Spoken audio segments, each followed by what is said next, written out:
In this video, we are going to show you how to activate your Tap and Share Smart NFC Pet Tag. To start the activation, tap on your tag or visit tapandshare.online. We recommend setting up your profile on a computer, although activation can also be done on a smartphone. Start by entering your access code and password, as printed on the activation card or tag, and click the Login button. Complete your details and ensure to double-check your email address, as you will need to confirm it.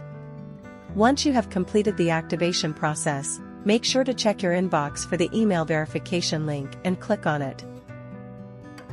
Now click the Save button. Once you see the confirmation message, click the Profiles button on the left. Now click the New Profile button on the top right corner. Name your profile. Click the Save button.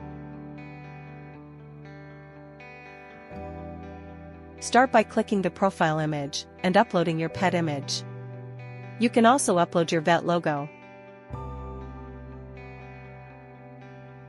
Now, complete the information that is relevant to you and your pet.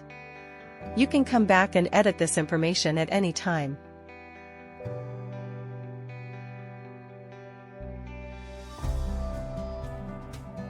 In this section, you can enter any important information about your pet, such as dangers, health issues, allergies, or other crucial details. You can also choose to enable or disable email notifications for when the tag is tapped. Once you are done, click the Save button and wait for the confirmation message. Congratulations! Your pet tag is now active and ready to tap. Thank you for choosing Tap and Share.